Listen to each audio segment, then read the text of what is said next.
Latvijas laukos dzīvo stipras sievietes, kas neraugoties uz dažādām grūtībām, spēj visu sākt no nulles un paveikt šķietami neiespējamo.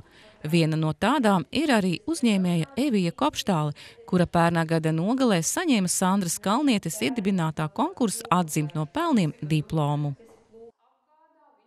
Durbiniece Evija Kopštāle atzīst, ka saņemtais diploms viņai kā uzņēmējai ir labs novērtējums. Reizē tas ir arī pamudinājums nenolaist rokas dažādu grūtību priekšā. Tas vien nozīmējot vēl lielāku darbu, taču nebūt nesot vilšanās par savu izvēli pirms 4 gadiem. Kad tu redzi vienā vietā, ka tas ritenis maļās uz riņķi, tāda rutīna iestājās, tad liekas, kam tas viss vajadzīgs. 12 gadi pašvaldībās, tas laikam bija pietiekami ilgs laiks, lai es saprastu, ka vajag, varbūt arī ārēji apstākļi bija tādi, kas teica, vajag kaut ko darīt pilnīgi savādāk. Tā kā Evija pēc specialitātes ir pārtikas tehnoloģija un arī savulaik apgūsi nelielu pieredzi ražošanas organizācijā, tad atlicis vien darboties. Pirmie ievārījumi, sulas un vīni tapuši no pašu dārzā audzētām ogām, dārzeņiem un augļiem. Bet kaut kā tie pircēji pamazām sāka rasties, un tagad jau drusciņi esam nostiprinājuši savas pozīcijas tirgu, bet, teikšu tā, viegli tas, protams, nebija. Brīžam likās, tad viss metam pie malas un nezinu, kur dodamies uz Vāciju vai Angliju. Vienkārši daudz ir jāstrādā, un tas nav 4 stundu, tas nevis 4, bet 8 stundu darba diena un sestdienas, svētdienas, brīvdienas. Tas bieži vien ir ne tikai 10, bet arī 14, un vasara, rudens ir pilnīgi bez brīvdienām. Nelielajā ražotnē, kas iekārtota bijušajā remontdarbnīcā, šobrīd ir salīdzinoši klusais periods. Tvertnēs gatavojas 10 dažādu šķirņu vīni, savukārt burciņās sagatavoti ap 40 dažādu veidu konservi.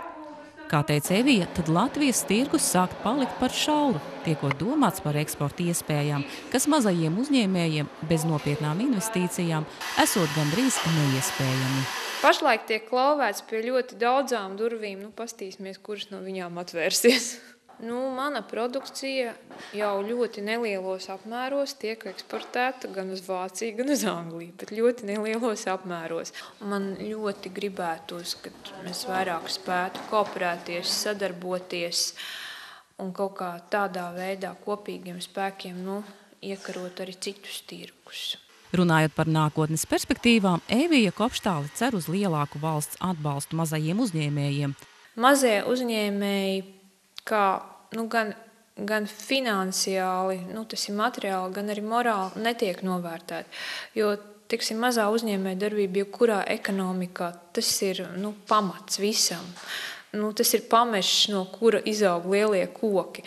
Ja šis pamešs nebūs arī lielie koki. Man jau ļoti gribētos ticēt, ka nākamā perioda Eiropas nauda varētu vairāk tikt izmantota mazā biznesa attīstībai un tieši ražošanai, gan vairāk modernizējot, gan arī palīdzot no dažādām veida marketinga aktivitātēm, gan tikt citos tirgos uz eksportu, gan arī vienkārši šo ražošanu modernizējot. Jo izaudzēt jau mēs te varam visu kaut ko. Problēmas ir, cik mēs te varam pārdot Latvijā. Būt sievietei uzņēmējai nozīmē būt ne tikai biznesa pasaules lietpratējai, tās ir arī rūpes par ģimeni un bērniem. Bērni neizjūt, ka mammas nav mājās? Bērni, es domāju, ka bieži izjūt, kad mazais Valters pamostās un mamma jau ir aizgājusi uz cehu strādāt, ka viņš tāds dikti priecīgs nav, tad lielais brālis viņu apģērb un viņi abi nāk šurp skatīties, ko es te daru.